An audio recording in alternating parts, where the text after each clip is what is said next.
You won't believe the haunted sights and bites I found at the Carnegie Museum's Halloween party. I went to a Halloween bash at the Carnegie Museum, and it was like a haunted house mixed with a dino park. I sampled some monster-approved snacks, wandered through halls of bone-chilling dino skeletons, checked out shiny stones in the mineral hall, and admired costumes that ranged from fairies to vampires. They even had ghost story sessions among the fossils and funky animal exhibits. So put on your costume, and let's dig into this mesmerizing museum-style Halloween party.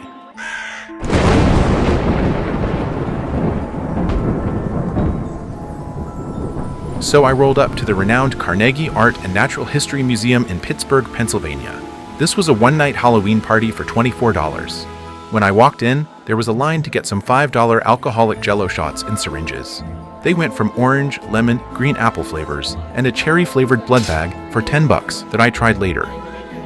At 6 p.m., they opened the doors to the museum's natural history section. The Greco-Roman hall was transformed into a gorgeous buffet and bar area. The dramatic lighting and towering columns made it feel like stepping into an ancient banquet scene. Let's get a closer look at this stunning setup.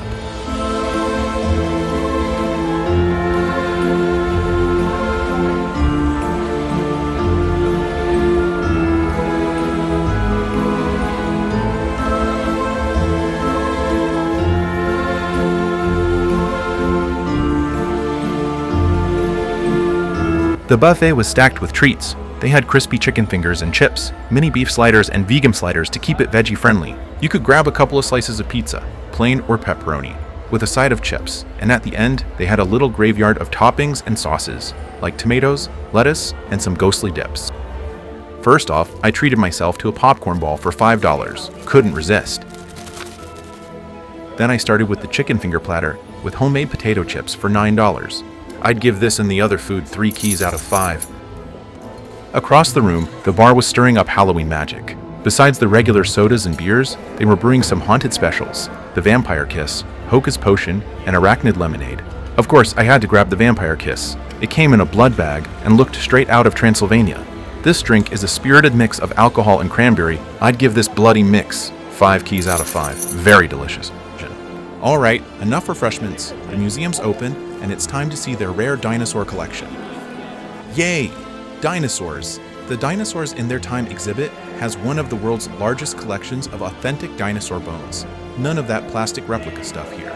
They've got a massive $200 million worth of dino fossils uncovered over a century ago, back when folks had no clue how legendary these bones would become. Before stepping into the Jurassic playground, you pass by a glass-walled paleontology lab where bone experts are hard at work, dusting off dino remains and prepping them for display.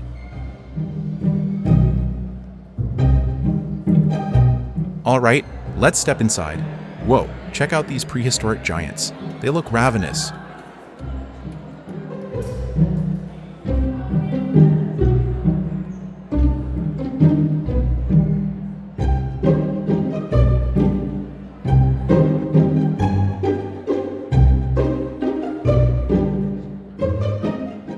Who must be really hungry to eat that?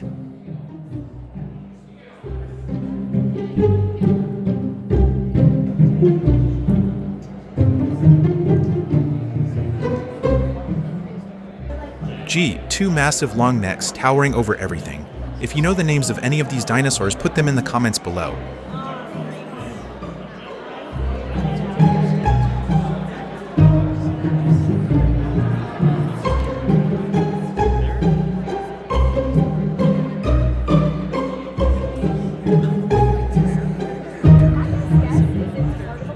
Let's get hands-on with these bones. This foot bone is giving total velociraptor vibes, and a smaller one that looks like it could be a baby raptor. This big guy looks like a Gigantosaurus Timul, and these must be vertebrae. I would have taken it by now, if I could. Did you get a chance to hear what all the fossils were? Okay, so this one comes from the Stegosaurus here, part of its spine, probably from the tail area. And then this one is part of Stegosaurus toe. And this one, we don't know what dino it's from, so to be funny, we just call it Chunkosaurus. Yep.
This display on feathered dinos is wild. Apparently, some dinosaurs had feathers, connecting them to birds.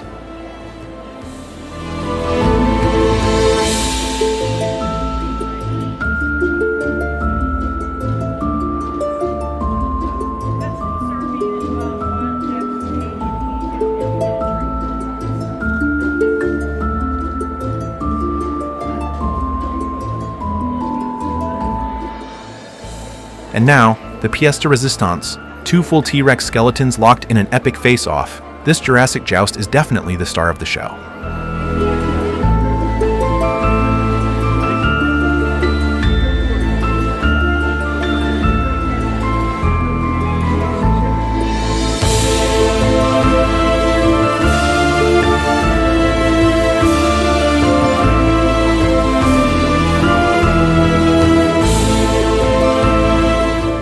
These must be Triceratops.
What did you think of these dinos?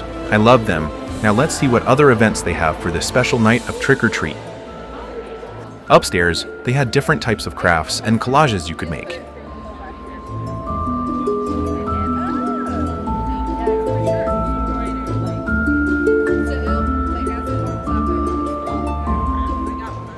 They also have these cool overlooks, where you could get a better view of the dinosaurs.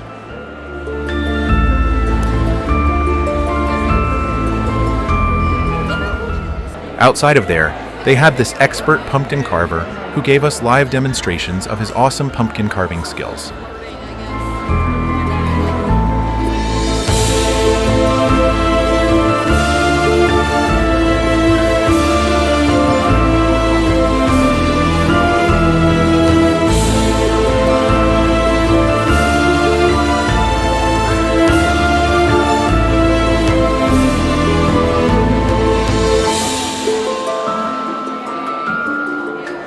After that, I went around the corner and found this secret, super fancy auditorium where they had live ghost stories.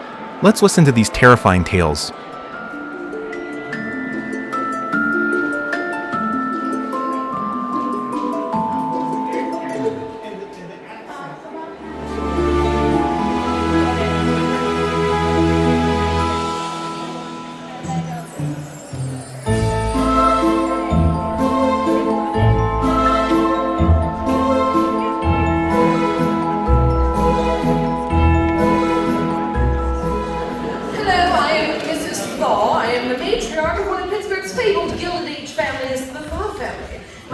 William Thaw was a steamship and railroad baron, and unfortunately my poor Louie was no longer with us. Well, actually no one in the story is still with us. We're all dead, well, aren't we?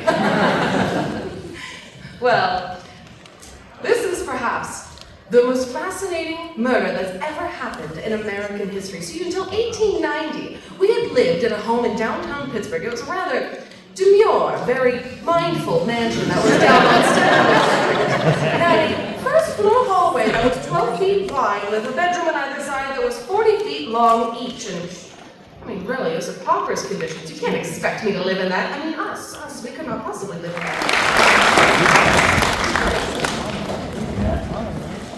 Perhaps one of the most evil men to ever live in the city of Pittsburgh was a quack Victorian-era physician by the name of Dr. Francis Tumblety. Tumblety would travel the world selling his own brand of snake oil medicine, which is medicinal herbs that may or may not have any real medical value. But for a time in the 1860s and 70s, he had his own office right here in Pittsburgh. Tumblety was known to have a surreal overconfidence and a haughty disposition. He wouldn't leave his office unless he was followed by a valet with 2 greyhounds in tow. One of the more disturbing stories about Tumblety is that he would enjoy bringing people into his office to examine a row of jars on a shelf. He would take delight in the horror of these people as they realized that the jars contained body parts. Human, female body parts, which he had organized by social class. Tumblety had gotten into many scrapes with the police and had a hate for the truth that was legendary. But the one thing he hated more than the truth was women. Tumblety would travel the world, as I mentioned before, and for a time he was in London in 1888 when, brace yourself, he was considered by Scotland Yard to be a very likely suspect to be Jack the Ripper. He was arrested by Scotland Yard, the police force of London, on a completely different charge of gross indecency. While he was in prison, the murders stopped. Then he was released, and there was one more murder, the most gruesome and terrifying of them all. Tumblety didn't wait around to be tried for the Ripper murder. He made his way back to the colonies. When he got back to the United States, he said that he'd been picked on by the British police because he was an American. But he accused the British police, every one of them, of being dyspeptics. They'd eaten too much pot pie, stale beer, and underdone potatoes. In 1903, Tumblety moved to the city of St. Louis, and there he would die, a rather wealthy man at the time. A few years ago, the History Channel did a retrospective on Jack the Ripper, trying to identify the killer as part of their show called Mystery Quest. Tumblety was their man. If Tumblety was in fact the most notorious serial killer of all time, is there something in his past that can explain such an evil? I'll give you this story that occurred during his time here in the city of Pittsburgh. Tumblety was riding on a horse just outside of town when the horse became agitated. It began to lunge and buck, and the next thing Tumblety knew, he was flying through the air. He hit the ground and died. The body was taken back to Tumblety's home and laid out in state for 3 days. The coroner arrived, confirming, of course, that Tumblety was in fact dead. But he determined that the Tumblety's body was too tall for the casket he had brought along with him. So, as was customary in such cases back then, he brought out a saw and began to work on one of Tumblety's legs. And that's when Tumblety came back to life. So I ask you, where was Tumblety for those 3 days when he was dead? I'll leave that to you. But I have some very strong suspicions of my own. One more thing. I think it's a bad idea to build anything where that used to be, where that office used to be. But if I ask you, what would you build at the former office of Jack the Ripper?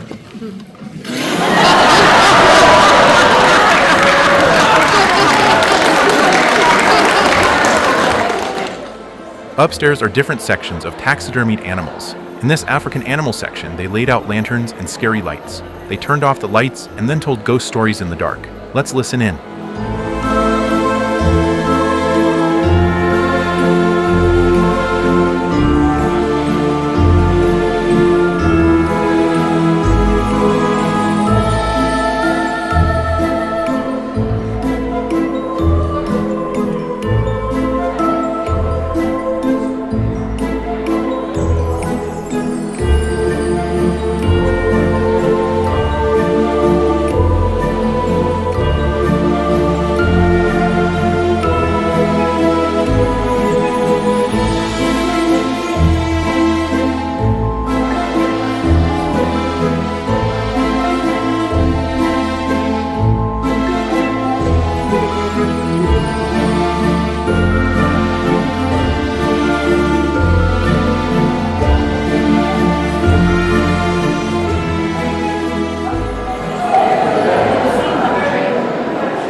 day high above the city in one of the new office buildings there.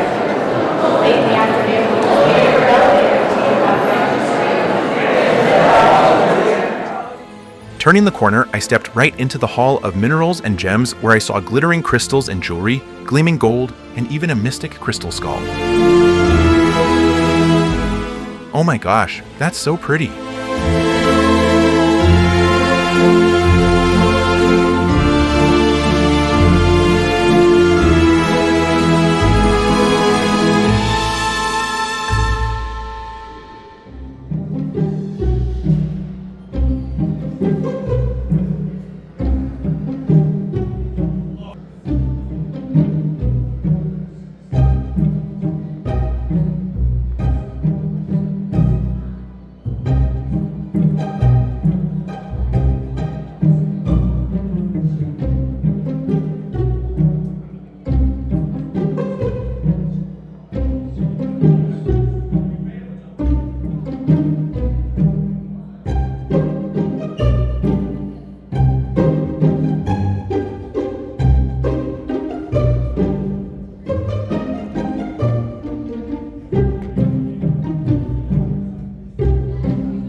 Here's the real treat, an exhibit on mysterious crystal skulls. Let's lean in and see if she spills any ghostly secrets. That they couldn't have been carved by ancient people, that they were machine tool. So that the Aztecs did, and other Mesoamerican people did have skulls, but nothing this big. And then another man who considered himself a big adventurer, and he had like a radio broadcast where was always like looking for adventures. So in one of his broadcasts he said that he found one in a cave in Mesoamerica someplace. And the dates kept changing that he found it. And so when he died, his daughter took the skull, and she lived to be 100. So for about 80 years, she had the skull and would charge people to have like a private visit with the skull. And she was always telling stories like, if you held it near a computer, it would crash. That there'd be blue flashing lights coming out of it. That you could put a curse on somebody by looking at the skull, and it would, you could kill them, So this one was made in 2004 for the tourist market. So it isn't an Aztec skull. And you can have candy if you want. Thank you. After stocking up on a stash of candy, I explored the rest of their rare and sparkly rock and gem collection.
Oh my gosh!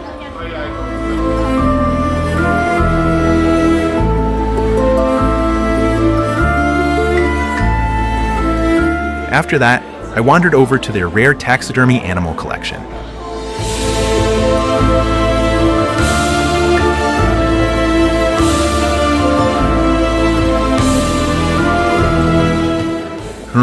What's in here? Very curious indeed.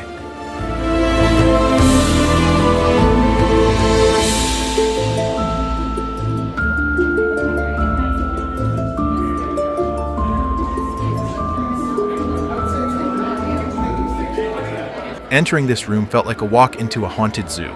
These preserved animal specimens look straight out of a mad scientist's lab.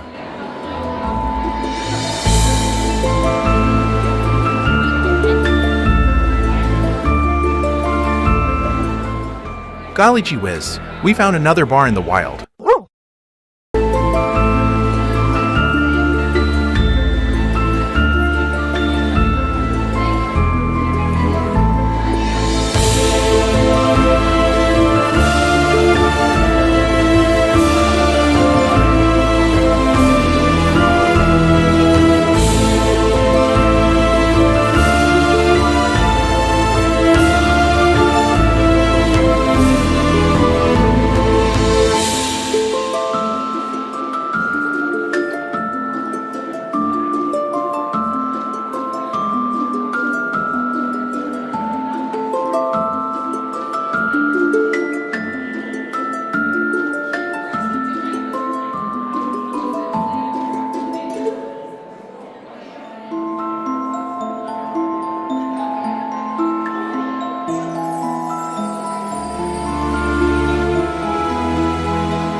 This section was a touchy-feely section where you could examine the animals up close and even touch some of them.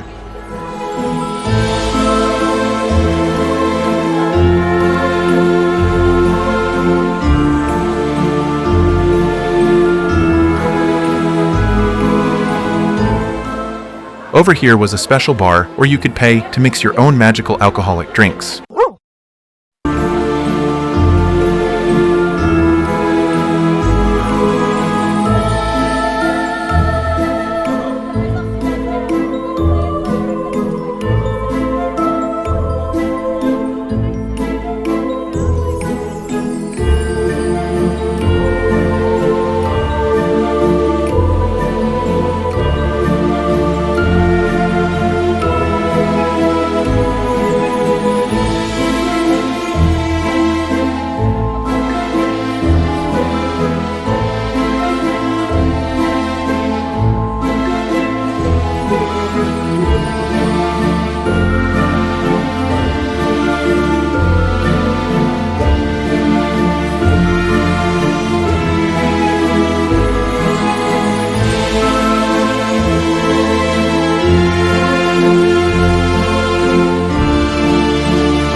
This sculpture of an eagle was made entirely of ivory.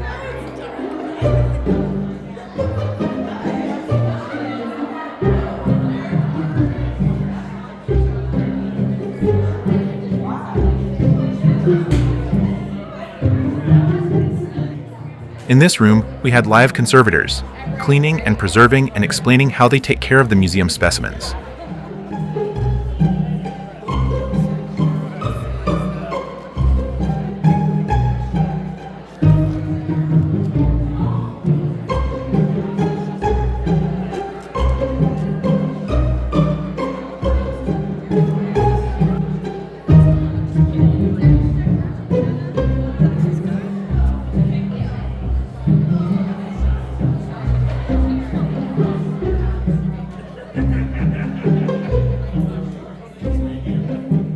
This is one of their gift shops with Natural History Museum gifts. Let's look through here and see what goodies they have.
This is a real baby T-Rex.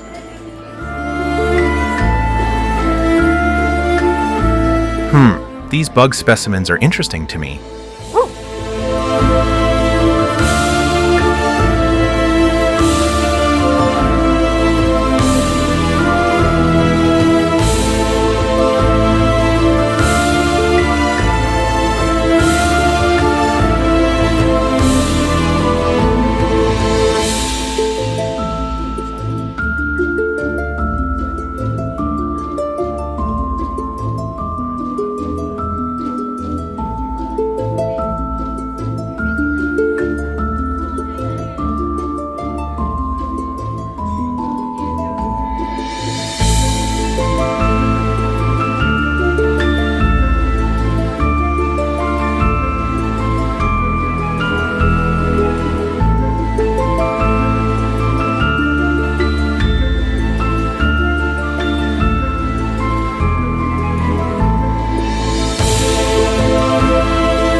Before I left, I took a stroll through Oakland to see one of their famous sculptures.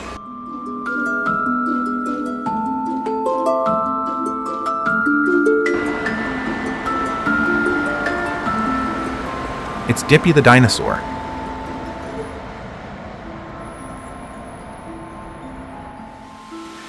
There was much more to see at the Carnegie Museum, so I'm sure I'll be back.